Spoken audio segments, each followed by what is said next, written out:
안녕하세요. 울산 동구 방어동 현대비치 아파트 정문 앞 드림약국 옆에 위치한 장정호 공인중개사 N카페입니다.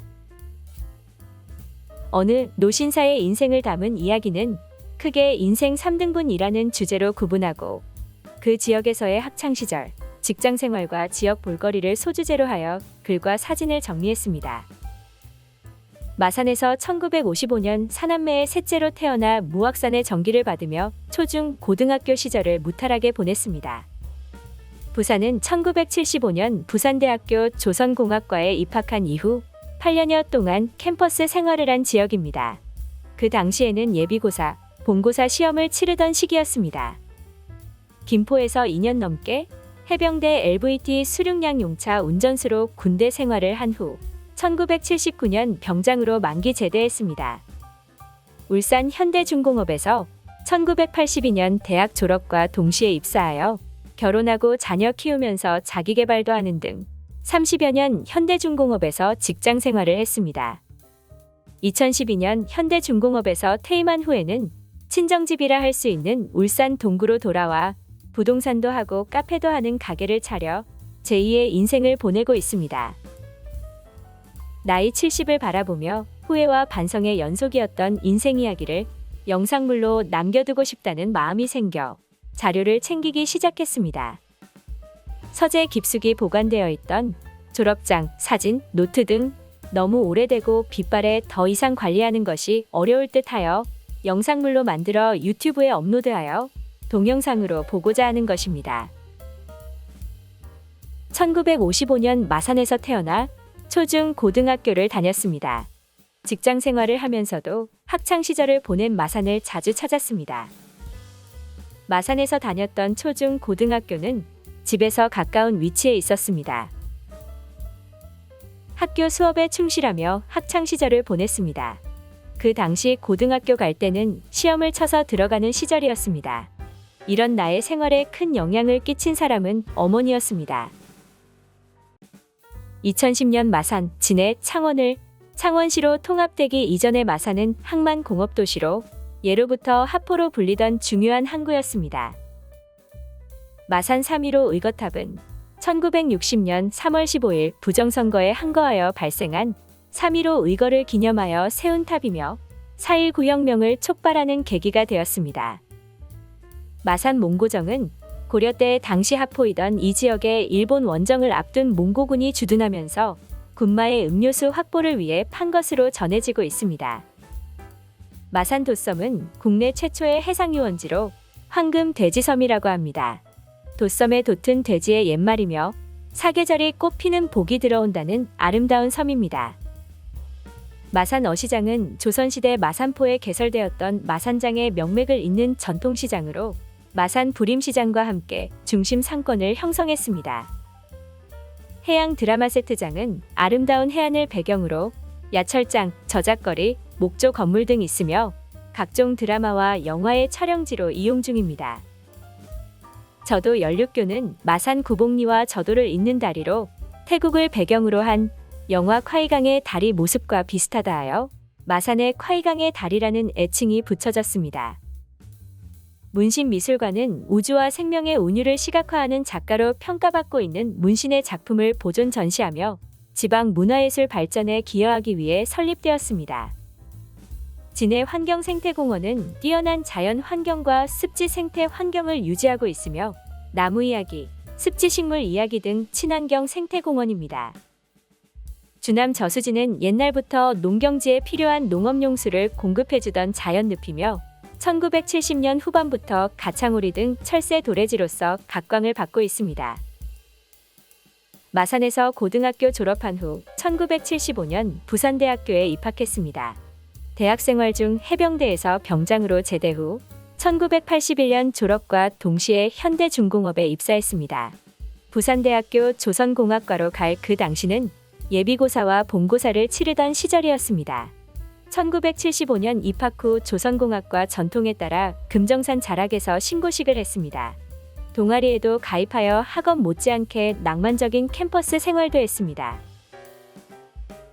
가마솥을 엎어놓은 모양인 산이라는 뜻인 부산은 인구 330만 명으로 대한민국 제2의 도시이자 제1의 항구도시입니다. 금정산성은 조선시대 숙종 때 쌓은 국내에서 가장 큰 규모의 산성이며 인근에 금강공원, 동래온천과 범어사가 있습니다. 송정포구는 송정해수욕장과 바로 붙어 있으며 빨간색과 하얀색 등대와 함께 바다를 삶의 터전으로 하는 뱃사람들을 사진으로 담기에 좋습니다. 오륙도는 조수간만 및 보는 사람의 위치와 방향에 따라 어떨 때는 5개, 어떨 때는 6개로 보이기 때문에 이런 이름이 붙여졌다 합니다. 송정역은 1934년 역원을 배치하지 않은 간이역으로 목조 단층 기와지붕 건물입니다. 건립 당시의 모습을 잘 보존하고 있어 근대 문화유산으로 등록되었습니다. 유엔기념공원은 6.25 전쟁이 발발한 이듬해인 1951년부터 조성되기 시작하여 1960년 유엔 산하의 시설이 되었습니다. 범어사는 통일신라 승려 의상이 창건한 사찰로 산지가람 배치를 보이고 있습니다. 주지라는 호칭이 조선시대 승통, 총섭, 섭리 등으로 불리기도 했습니다. 용두산공원은 부산항과 영도가 내려다 보이는 경승지입니다. 6.25 전쟁 때는 피난민들이 용두산 산꼭대기까지 판잣집을 짓고 살았습니다. 자갈치 시장은 부산을 대표하는 국내 최대의 수산시장입니다. 자갈치라는 이름은 바닥에 자갈이 많아 붙은 이름이라 합니다. 오이소, 보이소, 사이소. 오랑대는 기암절벽을 부닫는 파도와 떠오르는 해가 장관을 이루고 있는 일출 명소로 알려져 있습니다. 오랑대 끝에는 용왕단이 서 있어 그 멋을 더합니다. 대학 재학 중 해병대 입대하여 병장으로 제대했습니다. 제대 후에도 해병대 다닐 때의 추억을 더듬어 김포와 강화도를 여행하곤 했습니다. 1976년 해병 319기로 진해에서 전반기 8주, 포항에서 하반기 12주 훈련을 받은 후 김포에 위치한 LVT 수륙량 용차 부대에 자대 배치받아 김포와 강화도에서 훈련을 받았습니다. 1979년 병장으로 제대를 한 후 대학은 계속 다녔습니다. 김포는 서울과 맞닿아 있는 동시에 북한과 접경하고 있는 기초자치단체로 애기봉 전망대에서 불과 1.8km밖에 안 떨어진 북한 개성시 일대가 한눈에 들어옵니다. 김포 문수산성은 숙종 때 구축한 것으로 강화 갑곶진과 마주하는 김포 쪽에 위치하여 갑곶진과 더불어 강화도 입구를 지키는 성입니다. 애기봉은 한국전쟁 때 엄청난 희생을 치른 격전지이며 지금도 서부전선을 지키는 최전선으로 해병부대가 경계 근무를 실시하고 있습니다. 덕포진은 초지진, 덕진진과 더불어 강화해협을 통하여 수도 서울로 진입하려는 외세의 침공을 방어하기 위해 설치한 조선시대의 군영입니다. 장릉은 조선 16대 왕인 인조와 인열왕후가 함께 안장된 왕릉으로 푸르고 울창한 숲속, 신비로움과 엄숙함이 간직하고 있는 왕릉입니다. 김포성당은 한국전쟁 직후에 건축된 석조성당으로 건축 당시 신자들이 직접 석재를 캐어 날랐고 해병대가 공사를 지원했습니다. 2013년 국가등록 문화재로 지정받았습니다. 조선왕조실록은 임진왜란 때 소실되지 않은 전주사고는 묘양산 사고, 만이산 사고를 거쳐 전등사 정족산 사고로 옮겨 보관을 하다가 지금은 규장각에서 보관하고 있습니다. 월곶돈대 연미정은 군사적 요충지로 한강과 임진강에 합류하는 지점에 있습니다. 인조 정묘호란 때 후금과 굴욕적인 강화조약을 체결한 장소입니다. 고려궁지는 고려가 몽고군의 침략에 대비하기 위해 도읍을 개경해서 강화로 옮기면서 지은 고려궁궐의 빈터입니다.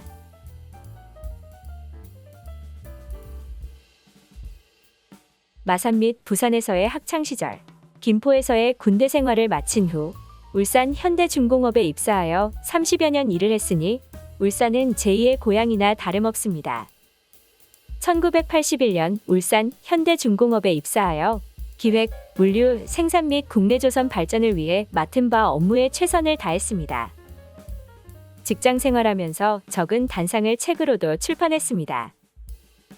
세계 최초로 맨 땅에서 배를 만드는 육상건조 신화 창조 후 30여 년의 직장 생활을 마무리 짓고 퇴임했습니다.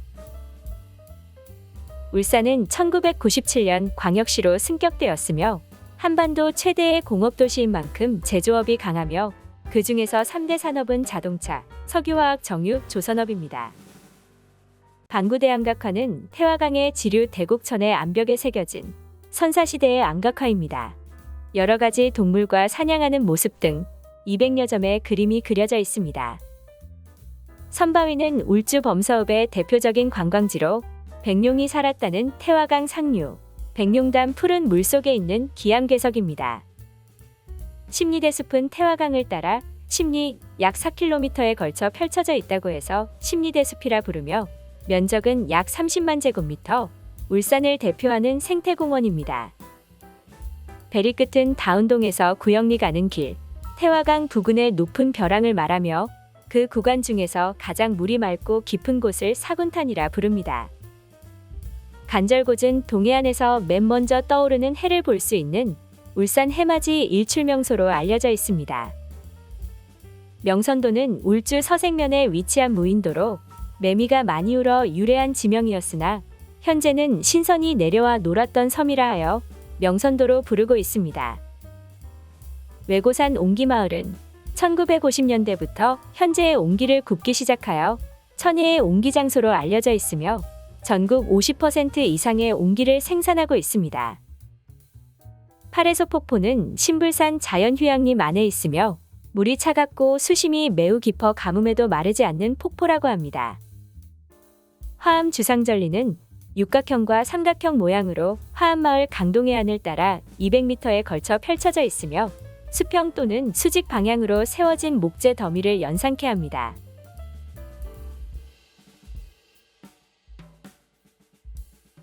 직장에서 퇴임을 한 후 5년여에 걸친 백수 생활을 끝내고는 30여 년 직장 생활을 한 친정집이나 다름없는 울산 동구로 돌아와 부동산 앵카페를 차려 제2의 인생을 보내고 있습니다. 2012년 퇴임 후 백수 생활 중에도 출판, 사진, 답사, 주례 및 중소기업 자문 활동을 했습니다.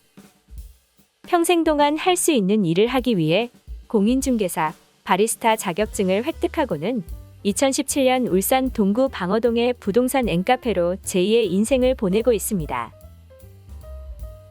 한반도를 꼭 빼닮은 울산 동구는 울산에서도 섬 아닌 섬으로 불리다가 울산대교 건설로 인해 터널도 생겨 시내로 출퇴근 시간이 많이 걸리지 않습니다. 슬도는 방어진 항으로 들어오는 것은 파도를 막아주는 바위섬으로 마치 검은 고 타는 소리가 난다고 하여 슬도라는 이름이 붙여졌다고 합니다. 화암추등대는 방어진항에 우뚝 서 있는 등대와 전망대 기능을 함께 갖춘 높이 44m 등대로 우리나라에서 가장 높은 등대입니다. 방어진 박물관은 1900년대 초반 번성했던 동해안 최대의 항구 방어진항의 역사를 기록한 박물관입니다. 보성학교 전시관은 1900년대 당시 울산 동구 지역 학생들에게 글자와 학문을 가르치며 항일운동의 구심점 역할을 했던 보성학교 정신을 기리고자 개관되었습니다. 일산해수욕장은 대왕항공원 입구에 위치한 부채꼴처럼 펼쳐진 해수욕장입니다. 반다령의 백사장 1km가 이어지는 청정해역으로 피서지로 인기가 높습니다. 대왕암공원은 울산 12경 중 하나로 공원 내 송림, 등대, 대왕암이 푸른 바다와 잘 어우러져 빼어난 경치를 자랑하는 곳입니다. 대왕암 출렁다리는 전국에서 가장 긴 303m 다리로 2021년 7월 개통되어 바다 위에서 대왕암공원과 일산해수욕장 주변의 해안 비경을 스릴감 있게 즐길 수 있습니다. 주전봉수대는 조선 세조 때 돌을 쌓아 우물처럼 둥글게 만든 원통형 봉수대로 일반적인 사각형의 봉수대와 형식상 차이를 보입니다. 주전몽도래변은 울산이 자랑하는 울산 12경의 하나이며 동해안을 따라 반질반질한 까만 몽돌들이 해안에 길게 늘어져 있어 빼어난 절경을 자랑합니다. 1981년 울산에 위치한 현대중공업에 입사하여 2012년 직장 생활을 마무리 지었습니다. 30여 년 동안 나의 이력을 비롯하여 저서, 논문, 칼럼 등을 되돌아보니 앞만 보고 달려왔다고 해도 과언이 아닐 정도로 열심히 살아온 듯합니다. 2017년 친정집이나 다름없는 울산 방어동에서 가게를 개업했습니다만 코로나 팬데믹으로 인한 사회 변화의 일환으로 부동산 관심단지 기사를 포스팅한다든지 홍보용 영상물을 만들어 유튜브, 카카오TV, 네이버TV에 업로드하는 일도 꾸준히 하고 있습니다. 울산 방어동에서 부동산도 하고 카페도 하는 장정호 부동산 앤카페는 현대비치 아파트 정문 앞에 위치하고 있습니다. 언제든 편하게 전화주세요.